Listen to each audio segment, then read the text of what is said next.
goodness. Here we are, Facebook. We got Adam Carral. Did I get it right? Adam Bomb Carral. Carral. Doggone it. Adam Bomb Carral. Jeez Louise. Jeez Louise. We got somebody looking in already. Adam Bomb Carral. Right? Yeah. Jeez Louise. Well, tell me about yourself.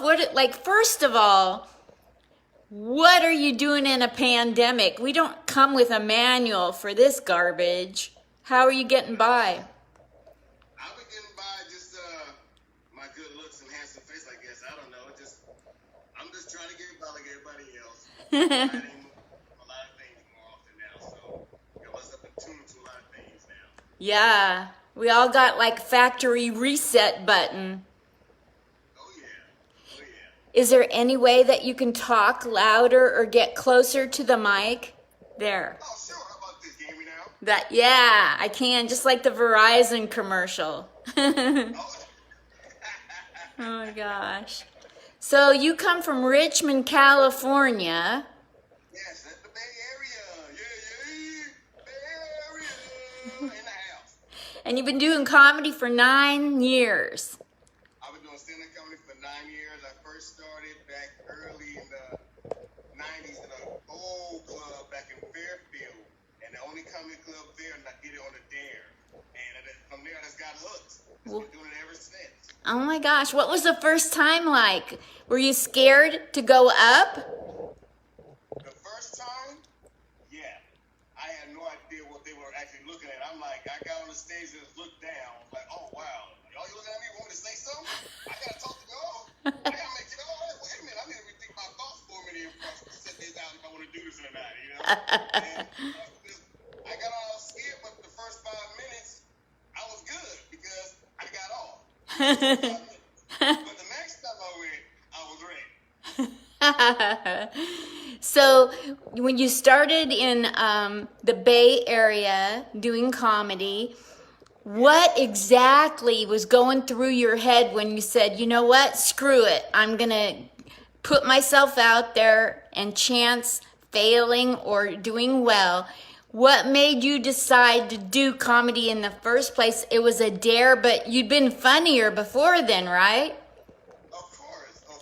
I mean, I always been funny, I guess. My mom always said I always made her laugh, and everybody, all my friends made them laugh, and I just never put my mind to the test like, hey, God, make people laugh who don't even know me. That's a true test to see if you're funny or not, you know? So, I decided, like, you know what, let me try this out and see how it is. But my thoughts about it this morning was like, let's learn the basic part of it first. Let's learn the business side first. Why just jump head over heels into something if I don't know the business side first is. So I packed up, moved to LA.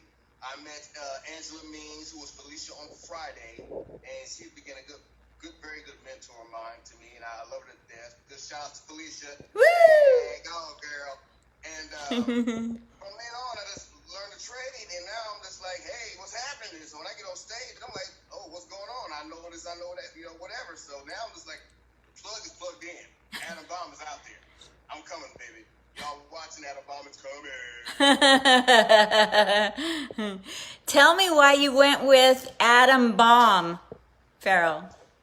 Actually, you know what? The Bomb is actually a nickname I got when I was a kid.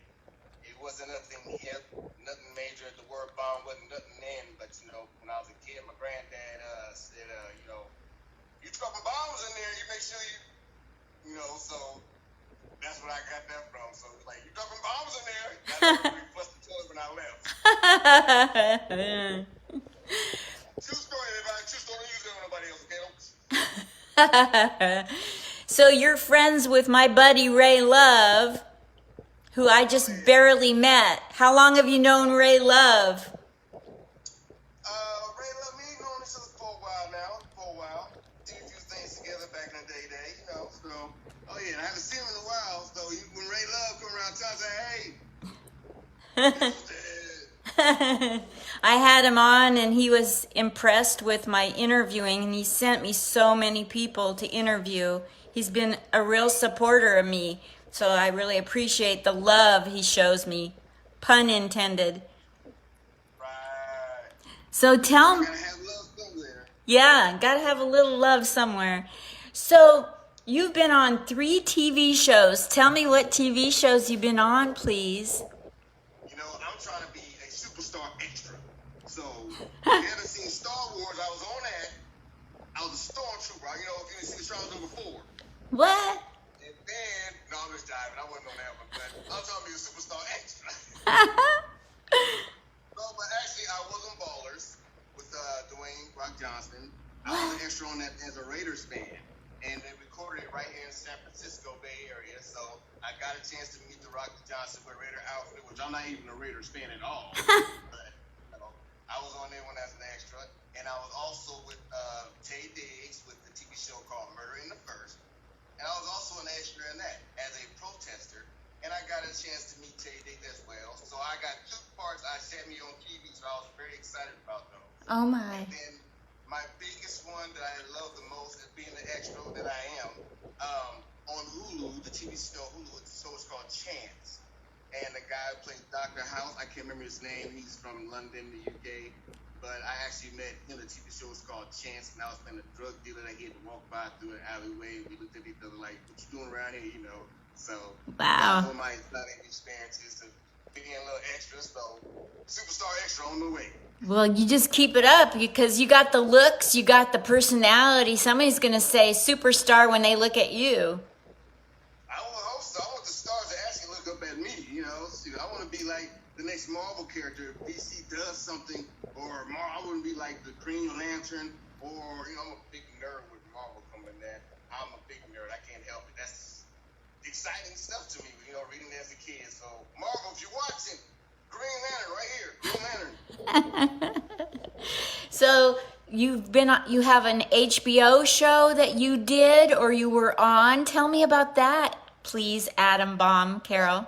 That one was, that was a long time ago. That was actually with Jamie Foxx's first TV show appearance, hosting his own comedy show called Laugh-A-Palooza. Yes. And I actually got a chance to be on that and recorded it right here in Oakland, California, the Bay Area.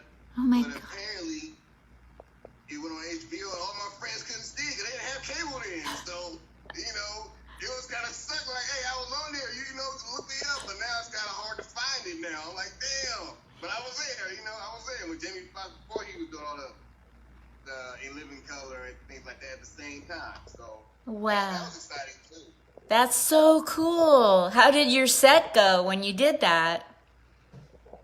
I actually set all those up by myself, just going out and meeting people, and people got in contact with me like, "Was you audition for this?" Oh yeah, why not? You know, just want to get out there and just get the experience yourself. So I mean, yeah. No, I mean when you did your comedy for Laugh-Palooza with Jamie Foxx, how was your comedy received for that audience? Did you kill? Oh, it was very well received. Good. Very well received. I was very surprised because for myself, I thought I did really bad because I was nervous and it was out, you know, with people I didn't know, you know, and it was actually one of my biggest shows I ever done. Just auditioning for someone like that because I've been doing like just open mics here and there. So, you know, something like that came around. I was really nervous, really, because it was just people just, I don't know who they were, and I was auditioning for judges who would actually already like on NBC and, you know, already up there as comics. And Mark Curry was actually there, actually hanging out too at the time. So My I was gosh. really nervous at the time, but I pulled it through. That's great. You know, I was on a show the other night with Miss Arkansas. She had a show. And I didn't know any of the people. It was on Zoom. I hadn't met them. Couldn't see the audience. I was trying to do my little white thing. And I was like, I don't know. I think if I'm going to do this, I need to do this when I'm in person with everybody so I can read the room. It's hard, you know. With Zoom, it's so hard because you can't. But when you're in front of audience, it's so much easier. Of course, it's so much easier because you can feel the people's presence. You know, it's like that adrenaline I'm gonna know you're mad, and I'm gonna feed off of it because I'm gonna get you out of being mad. Because you came here for a reason not to be mad. Thank you. Don't be bad sitting in the front row. Don't play make me laugh. I'll make. Oh, no, I'm gonna get you. Those are the ones I like the best. Those are the ones. Yeah, sit here and make me laugh. I don't feel like laughing right now. Then why'd you show up today? Thank you. You having fun? All right. Oh, come on. Yeah, I know. I know. You know that whole scenario changed around when they got to be before the eye of you, you know? Yes, yes. What's the funnest thing you ever did to poke fun nicely at someone in the audience?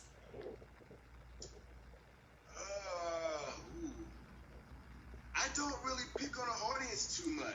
No, you do it nicely. Like, come on, you came here to laugh.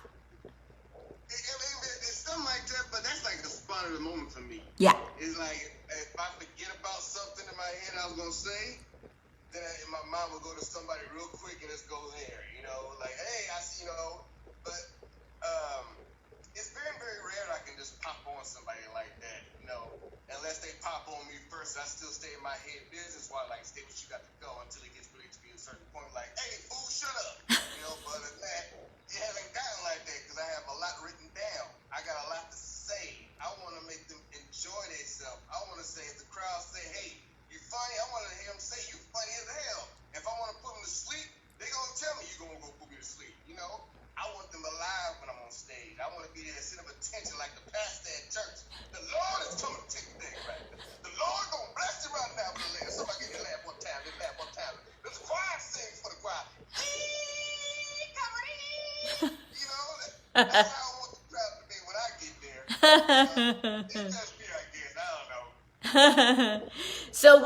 So you've been in independent films. Tell me about your independent films. The recent independent film I've done, I'm glad you asked about that, was called, it was produced by Tiger Films out of Oakland, and it is called The Educational Film of Nat Turner.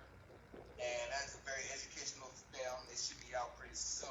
On there, I'm actually playing one of the slaves who's going to learn how to read the Bible and everything from Nat Turner, from him being a preacher and everything. So that's coming out pretty soon. Before that, there was another one I did from Sacramento, California, from actually Tiger Films, and it was called I've Been Hustling. And that one is actually on YouTube, so you can check that one out. And a writer named Shakira Moore, great writer.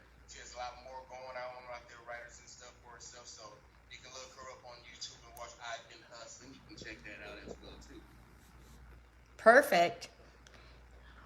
Well, what kind of things would you like to encourage people, you know, in a pandemic? How to get by, crazy stuff that you've seen white people do that people of color, aka black people, would never do. What do you got to say about the difference between any kind of people and how they act crazy in a pandemic? Anything? You know, you got the ones, I feel like this, you got the ones who are smart enough to pay attention, and then you got the ones who just follow the dodo. You already know who follows the dodo. That has no color bound right there. I'm sorry. If someone's, there's one thing, you see 10,000 going that way, and the other half saying, why are y'all doing that? And then by the time they finish doing what they're doing, they look back up like, what do we do that for? So, you know, this pandemic's been nutty and it's caused a lot of comics to have to sit at home. So good people get better in a pandemic, in trauma. Good people like you get better. So how is the pandemic making Adam, Bomb, Carral a better human, better family member, better comic? In any way that you see it's making you better? It actually made me a little bit stronger. It made me think about more things about myself personally, on a personal level, but also more about being more stronger as a comic, more stronger. If I want to choose to be acting, I want to see like, oh, he can improv like crazy. Oh, yes, I can. You know, just one point. That's what I do. So my thoughts is more about that, and my family's safe. Everyone's safe, so my thoughts are more about, and I wrote more and more and more, and just, I got too much stuff over here I gotta say on stage, so it's gonna take me at least about 3 years to get all this stuff on stage. Wow. Some of this material that I wrote over the years, I And every bit of it is still with the times that we're in now, which is so ironic. So I'm kind of like, wow, when did I write this? And when is this happening now? Wait a minute. Whoa, okay. We're going to keep that one. I live in, I served in the military in the 70s. Did you ever serve in the military? Never served in the military. It's okay. I still love you. Maybe more. Just kidding. So, you know, I live here in Vegas in an old motel that's now a place where veterans live. So I need you to clown on somebody real quick for me. I'm going to throw something at you. Can I do?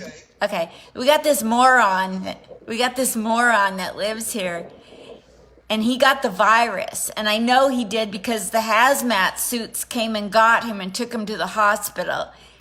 But when he was in the hospital, he wouldn't keep his gown covering up his private parts. So they kicked him out of the hospital, sent him back here before they found out, yes, he really does have the virus. You know, and he wouldn't stay in his room. He kept coming around, borrowing cigarettes, using other people's lighters, all that touchy-feely, standing close to people. So I want you to clown his ARSS. Clown is arse. Clown somebody like that. I want to hear how you clown somebody like this. Because, like, I told him, you need to stay in your room, and he just says that I'm paranoid because I'm old. You know, that's all he's got. Oh, okay. Okay. All right. Okay, so this guy, let's call him Eric, Okay. I got a partner named Eric. He's cool and all, but he got off the hook. Hey, Eric, what you doing? What does he say? What? What does he say? He says that I'm paranoid, you know, and I'm old. Oh, that's all you got right there. Mr. Paranoid Old. They go Paranoid Old right there. And y'all gonna be like, leave me alone. They go Paranoid Old. Leave me alone. Hey, Paranoid. Where's your old at? Yeah, he was like, oh, she's just paranoid. Now all of his cronies, all the people that hang out with him, they all think I'm paranoid and overreacting because I don't want to die of some virus you can't see. I want to die of something you can see, like syphilis, gonorrhea. What happened to the AIDS? Where's AIDS when you need it? Oh, that's still around. I want to get something fun. Ain't nothing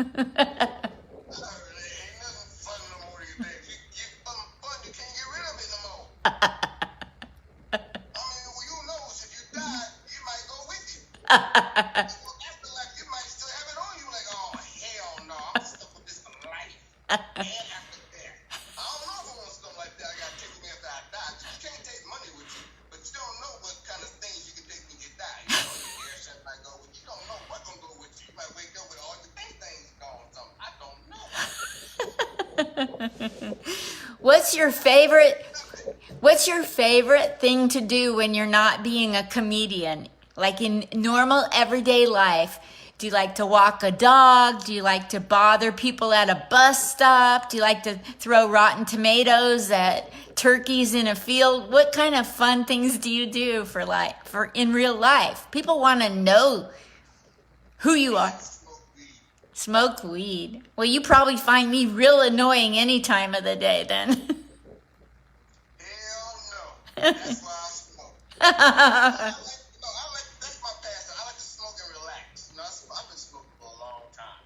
And, you know, when I occasionally do, I like to get my relax on, just sit there and just go, oh. That's it. That's my peace. That's like a man going to the bathroom taking a good poop. That's my peace. You know, like the quietness and whatever. I tone everybody out there around me. If I'm smoking something, I tone everybody out and they ask me, hey, Adam, what happened? Huh? I'm not worried about it. They fighting or arguing, I don't care. If I'm not in it, I ain't got no point in it. I'm in my own world. I don't use marijuana or whatever you call it nowadays, you know, because like I'm just scared to death, you know, like that's just the way I am. I've had 36 ambulance rides with allergic reactions. Ah. So these are my gummies. They're women's daily vitamin gummies. That's how risky. All right. I'm scared to death to take them. You should get some Pedialyte ones. They'll work for you too. Okay. I like cherry flavored even better.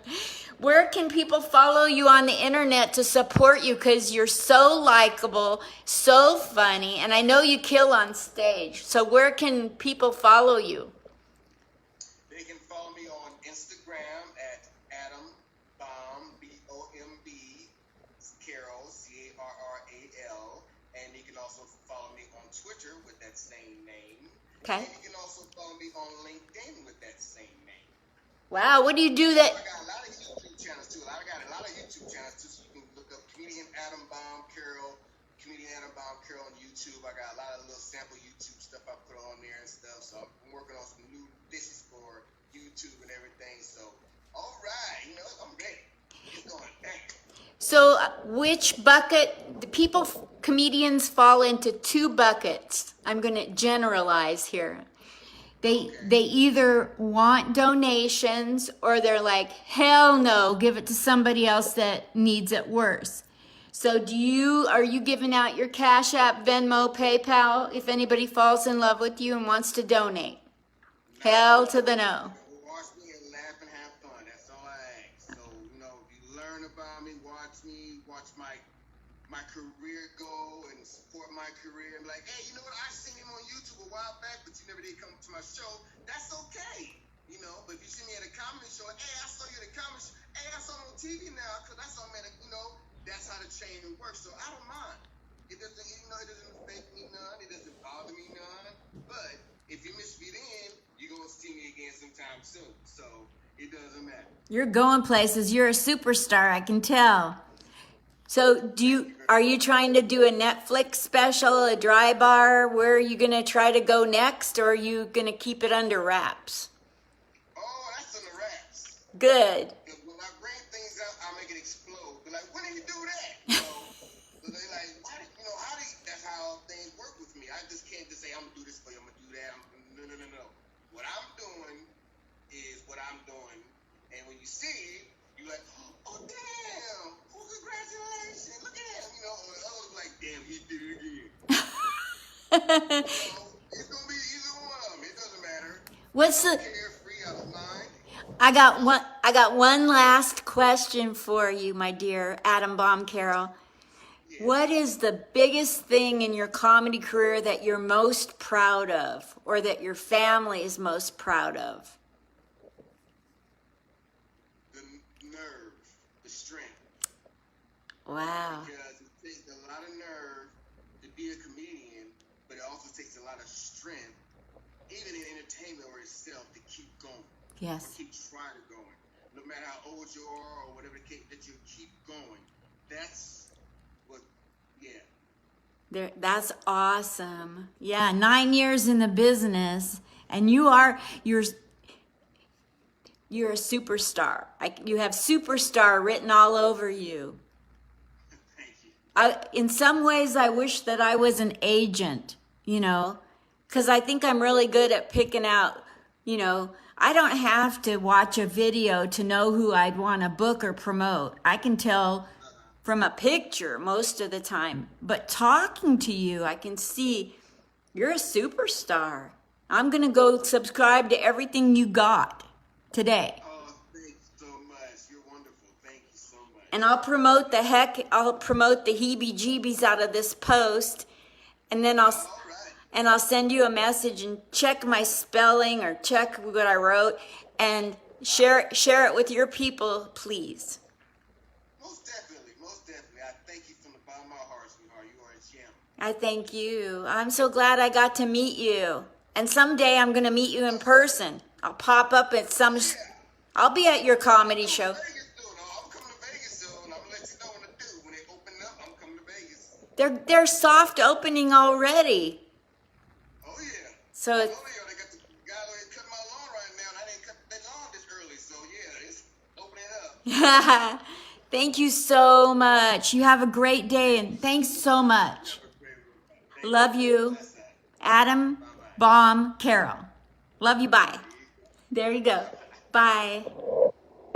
My pleasure. Oh my gosh, what a great guy is he.